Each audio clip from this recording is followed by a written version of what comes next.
Totalmente en vivo desde la cabina de Radio Delfín a través de la frecuencia del 88.9 FM. Saludamos a todos ustedes. Nos da mucho gusto que nos acompañen en este jueves. Estamos bien contentos, mi querido Eric Carol, de que estés aquí con nosotros. Gracias. ¿Qué tal, maestra Viridiana? Muy buenas tardes. Muy buenas tardes al auditorio de Radio Delfín 88.9. Un gusto saludarlos a través de esta frecuencia de la XHU-ACC.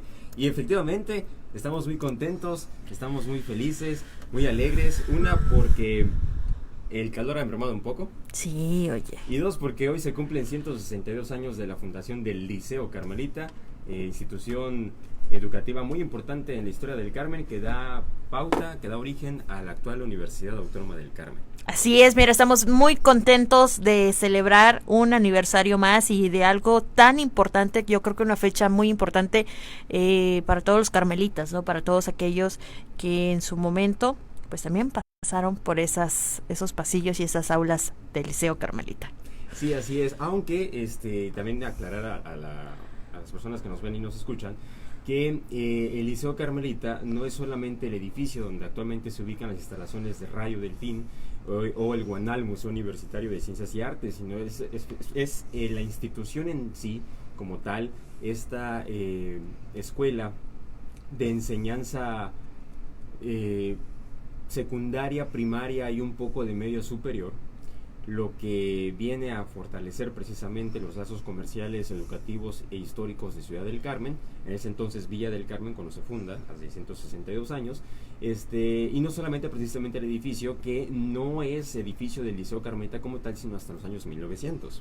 Entonces, pues sí, vale la aclaración, porque igual cuando se habla de la Universidad Autónoma del Carmen, cuando uno se remonta a su fundación en 1967, el 13 de junio, uno piensa que pues ya es como tal todos los campus y ese tipo de situaciones, pero básicamente no. De hecho, todavía se conserva la placa inaugural de la Universidad del Carmen en aquellos años, porque no era autónoma sino hasta tiempo después, y inaugurada por el ciudadano presidente de la República, el licenciado Gustavo Díaz Ordaz. Perfecto. Y efectivamente hay fotografías de la época donde Gustavo Díaz Ordaz está de visita en Ciudad del Carmen, está de visita para inaugurar otras obras, entre ellas la Universidad del Carmen, que en aquel entonces nada más ocupaba algunas muy pocas facultades, la Facultad de Ciencias Pesqueras, la de Educación, la de Derecho, en ese entonces era la Escuela Normal de Profesores y la Preparatoria Nocturna, y todo ello en el actual campus José Ortiz Ávila o campus principal.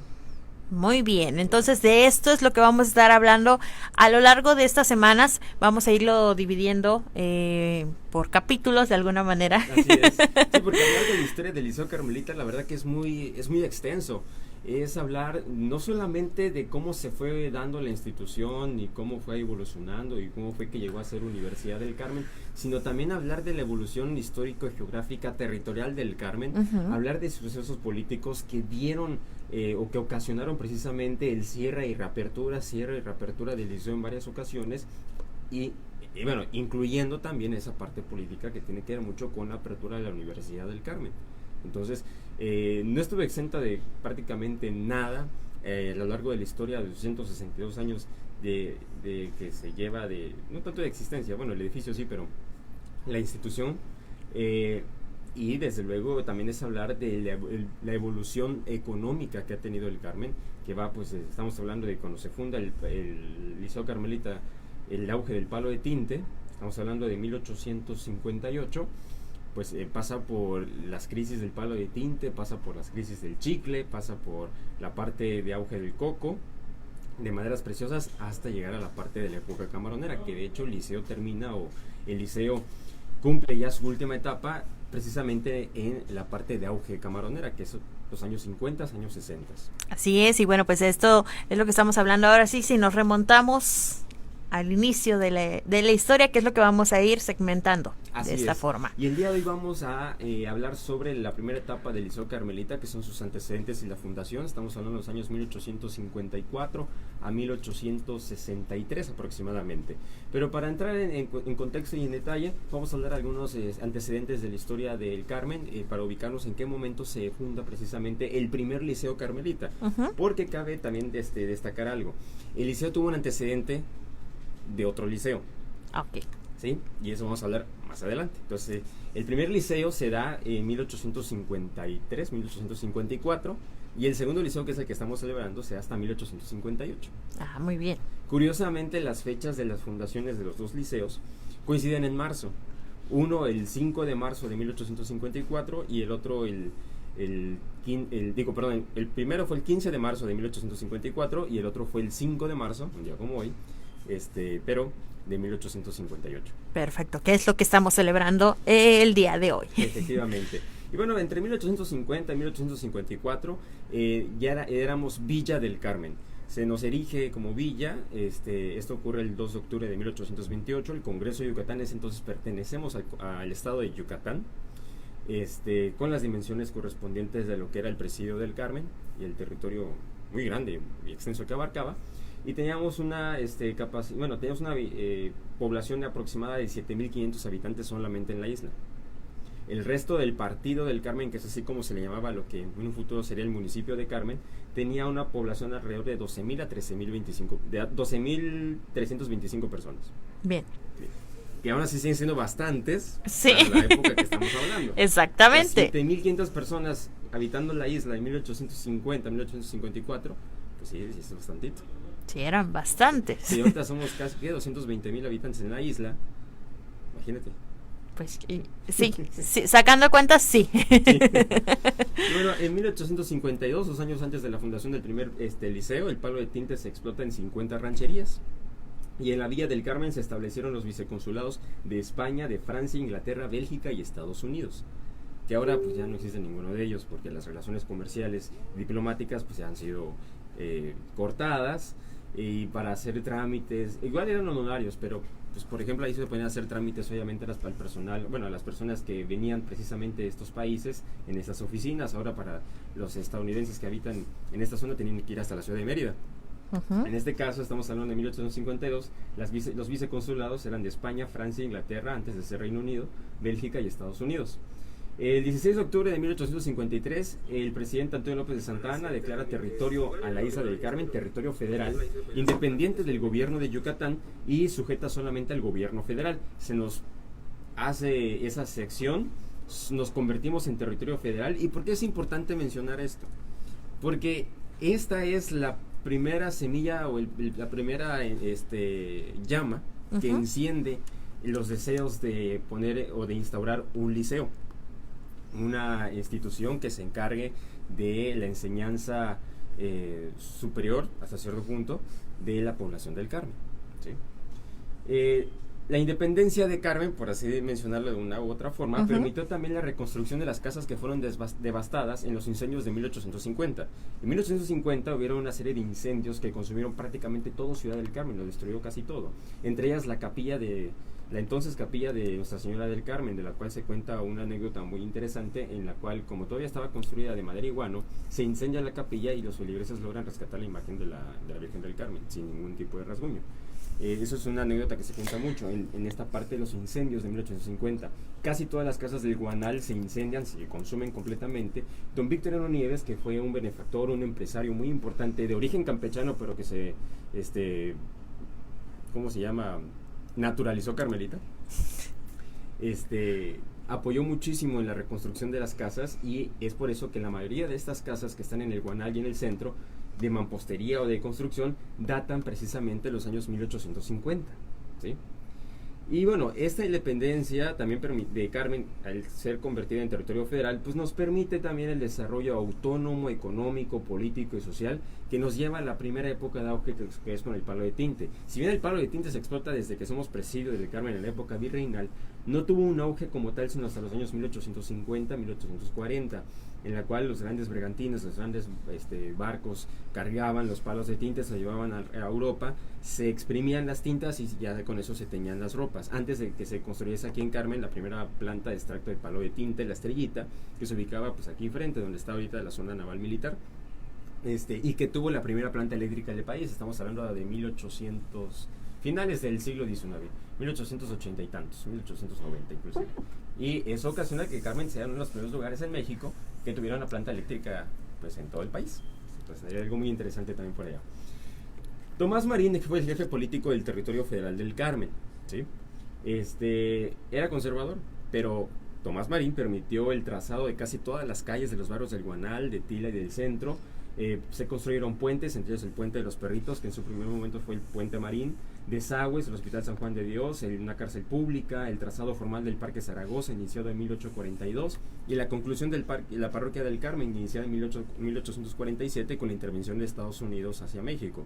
Aquí llega el Comodoro Perry, se instala en la isla del Carmen, y destruye la entonces batería de Guerrero, que era lo único que había quedado de la época del presidio del Carmen, ¿sí? Ya no existía el fuerte de San Felipe, desde luego, pero la batería de Guerrero sí había sido construida de mampostería. Se destruye, y con esos escombros y con esas piedras se va erigiendo la parroquia del Carmen. Termina la intervención estadounidense, se deja medio concluir, y no es hasta 1856 que se inaugura la parroquia del Carmen y ya existe como tal, ¿no? Que es el edificio actual, desde 1856. Entonces, todo esto ocasionó que Tomás Marín también tomara la decisión de instalar un liceo, ¿sí?, ante el despegue económico que el Carmen había fundamentado con el comercio del palo y tinte. Y esto hizo urgente la necesidad de tener gente preparada en materia del manejo y administración de dineros, contabilidad y finanzas.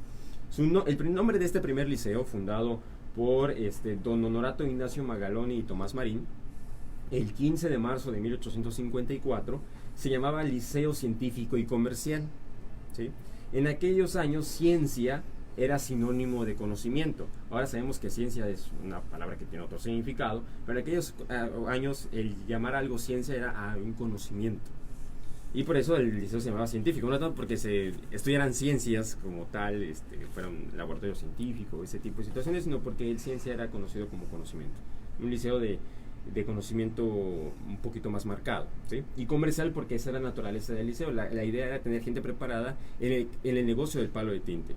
Gente que pudiera tomar las manos de las finanzas, gente que pudiera tomar el control de la teneduría de libros o contabilidad, así se llamaba antes a la contabilidad, teneduría de libros, entre otras cosas, ¿no?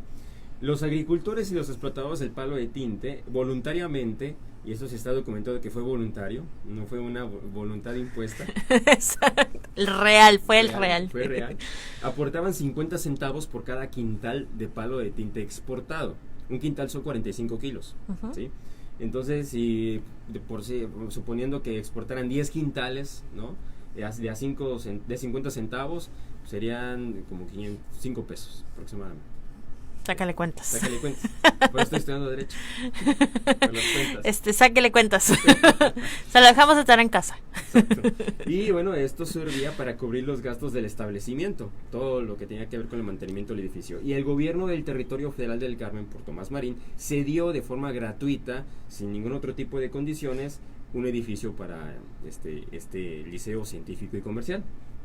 Pedro Requena Estrada y Esteban Paulladas, que eran comerciantes, apoyaron con recursos, además de lo que se generaba por concepto de exportación del palo de tinte, estos comerciantes Esteban Paullada, y Pedro Requena, apoyaban con recursos, no se tiene la cantidad exacta, pero apoyaban con recursos para el funcionamiento del liceo. ¿Dónde estuvo este primer liceo, que es el antecedente del Liceo Carmelita? Pues bueno, funcionó en la calle de Real, que después fue llamada Iturbide, después Juárez, después Cuauhtémoc, y es la actual calle 24. Lo que hoy en día conocemos como la calle de los bancos. Exacto. Exactamente, la calle de los bancos. Así es, tan conocida, ¿no? La calle de los bancos. Y eso es lo que tiene mucho Ciudad del Carmen, que la gente, a pesar de que es muy fácil identificar las calles, porque de este a oeste inician en 20 y son de 2 en 2 pares, uh-huh. Y de sur a norte son también de 2 en 2, pero son nones, y comienzan en 13.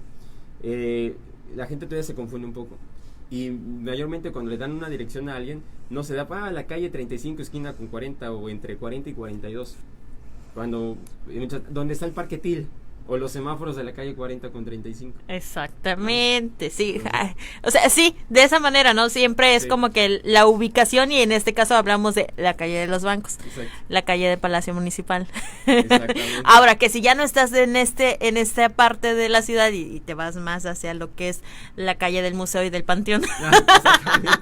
Oye, nos vamos a hacer una breve pausa y regresamos para continuar con más acerca de este tema, hoy celebrando 162 años del Liceo Carmelita. Vámonos a una pausa. Estás en el semestre. Y bueno, pues continuamos aquí. Saludamos a quienes nos están compartiendo la publicación. Un gran saludo para mi queridísima amiga Gris Vera, quien nos escribe. Muchas gracias. Igual nos hacía ese comentario de que casi no se estaba escuchando. No sé si teníamos ese problema técnico. Yo creo que no, ya está resuelto. Díganos si ya se escucha lo que está comentando Eric, porque claro que es de gran importancia. Y no se los repito, ¿no? Si no, vamos a empezar. Si no, prepares el cafecito y le caemos en su casa, oye. Exactamente. Oye. Sí, hombre, con galleticas, dirían los colombianos. Sí, oye. Fíjate que ver Betty la Fea sí causa un efecto en quien la ve, porque de repente ya habla uno colombiano y de la nada.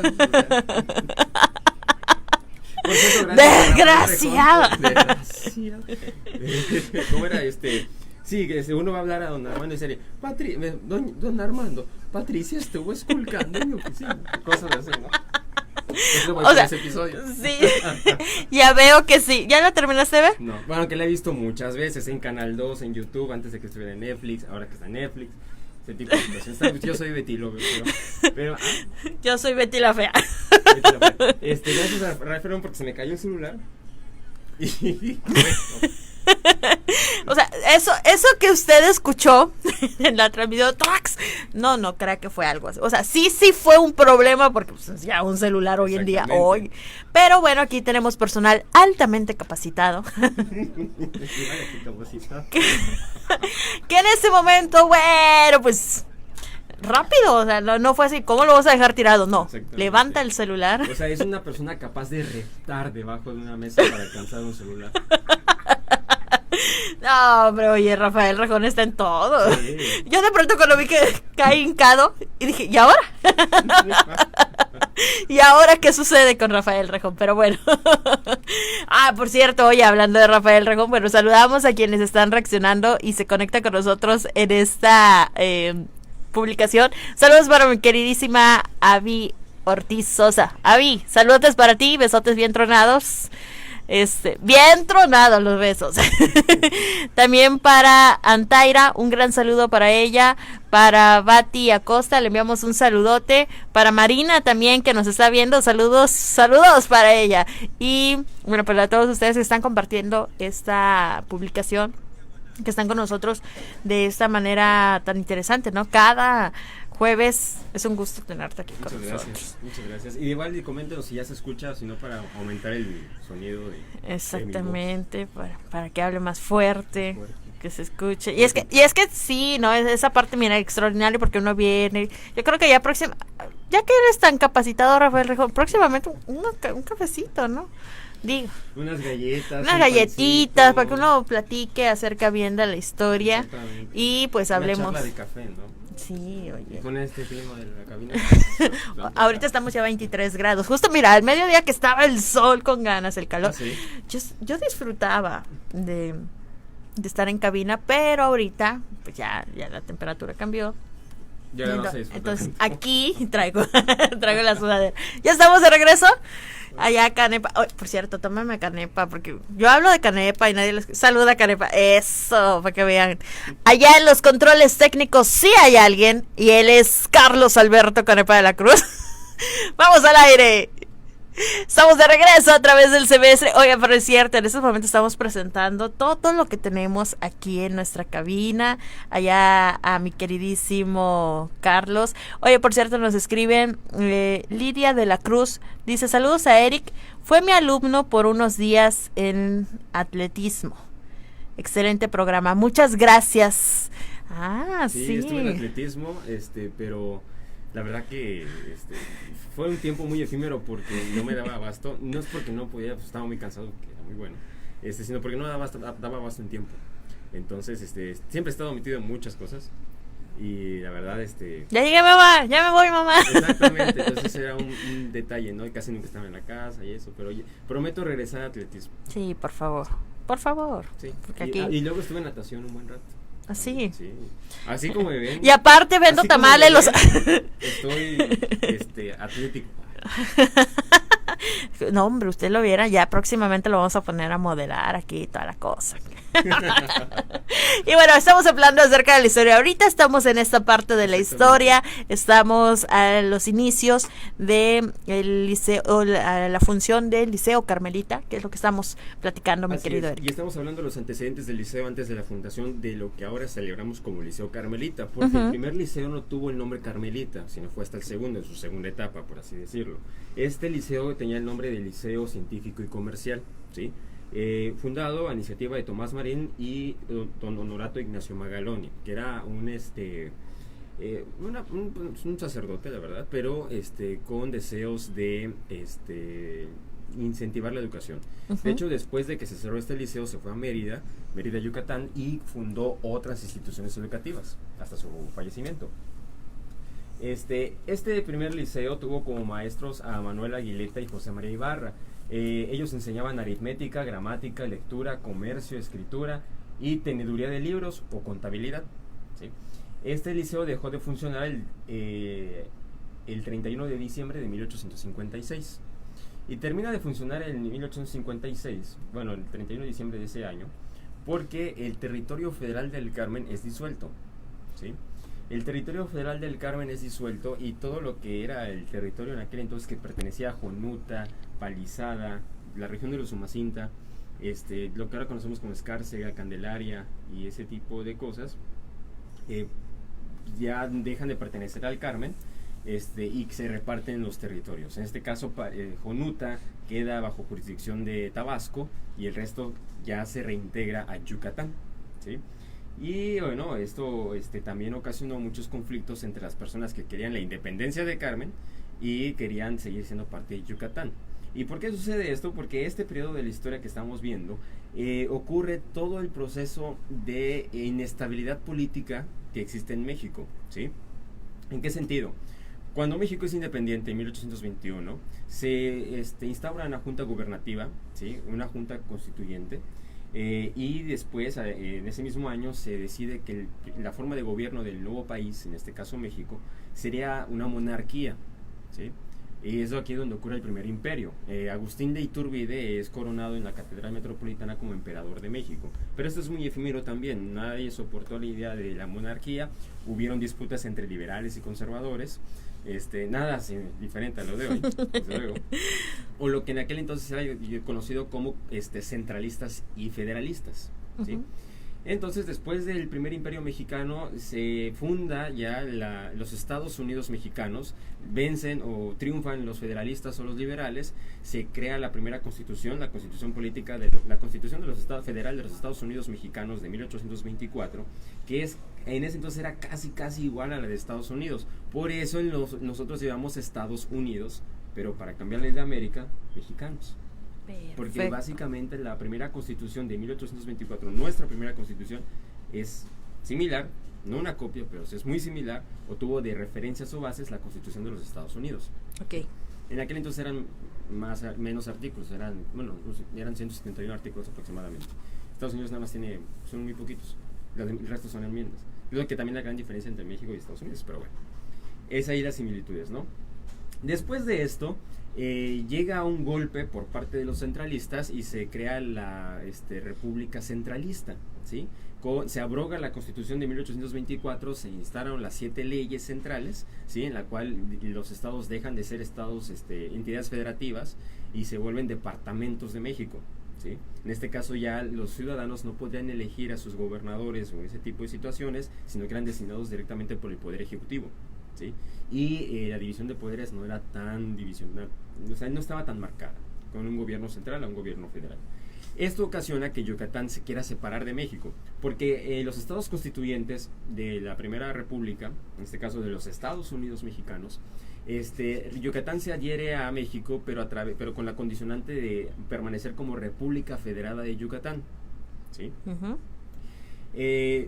Se cambia el orden constitucional, México deja de ser un estado federal, se vuelve un estado centralista. Yucatán dice, no, yo no quiero ser centralista, no quiero que nadie me diga lo que yo tengo que hacer. Se separa de México y es ahí donde se inicia la República de Yucatán.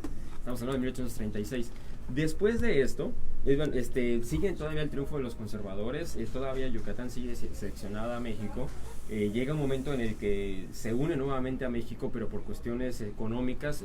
En ese entonces estalla la guerra de castas. Jacinto Canec inicia la guerra de castas, y esto ocasiona que Yucatán tenga que adherirse a México, pero para pedir apoyo militar y económico, porque sí había sido muy armada mucho el desarrollo enequero de Yucatán en aquel entonces.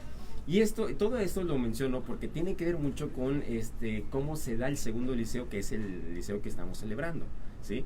Y cómo las disputas políticas ocasionan que mermen muchas situaciones no solamente de Ciudad del Carmen, sino creo que de cualquier lugar de México, ¿no? Claro. En ese sentido. Y es así que el segundo liceo se funda el 5 de marzo de 1858 y deja de funcionar hasta abril de 1863. Sus principales partidarios fue Alejandro García Marcín, Pedro Requena, Esteban Paullada y Pablo García Montilla.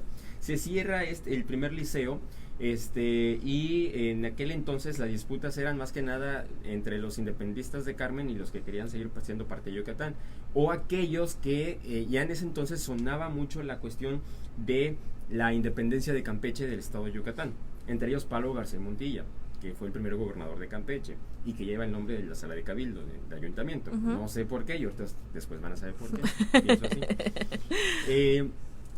En ese entonces había una pugna entre quienes querían adherirse a Yucatán y a quienes querían no ser parte de ellos. Entonces, Pablo García Montilla al principio lucha por la justa de independencia de Campeche, y los carmelitas no quieren ser parte de Campeche en un primer intento. Y esto ocasiona que Pablo García Montilla tenga rencillas, tenga controversias con la población del Carmen, a la cual trata de niño mimado. Y no lo digo yo, lo dicen unas cartas que aparecen en este libro que se llama Liceo Carmelita de la Universidad Autónoma del Carmen, de hecho, en este libro, que fue el primer libro antes del azul actual que muchos conocen. Entonces ahí Pablo García Montilla se enoja mucho con los carmelitas, decide retirarles cualquier tipo de apoyo, y como una forma de recompensar o de volverse a incontentar con los carmelitas, y a petición de la primera junta gubernativa del liceo y del entonces Villa del Carmen,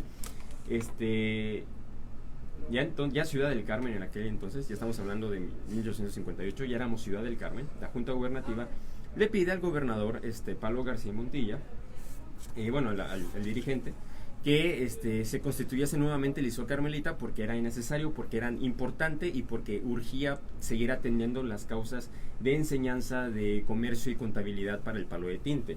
Es así que surge el liceo carmelita, vamos a llamarle el actual liceo carmelita, por mencionarlo de una u otra forma, ¿no? Para que podamos entrar en detalles, ¿no? Entonces, se crea a través de un decreto de fundación el liceo Carmelita, ya con el nombre Carmelita, ¿sí?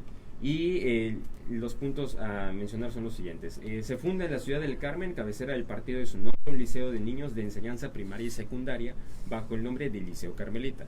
Primer artículo. Segundo artículo, se dota de este establecimiento con el producto de 4 reales de derechos que pagarán cada 100 quintales de palo de tinte que se exporten por el puerto de Carmen, y 2 con 50 pesos que mensualmente abonará la Administración de Rentas del Estado en aquel partido, ¿sí?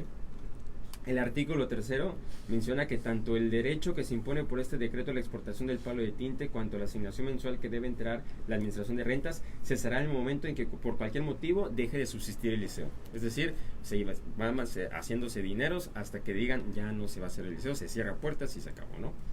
Que es algo muy interesante que sucede después.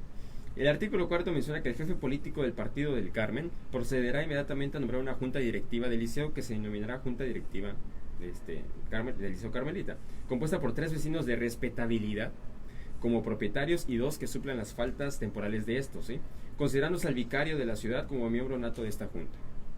Tomar en cuenta que en aquel entonces la religión católica era predominante y no se hacía nada sin el consentimiento muchas veces de la iglesia.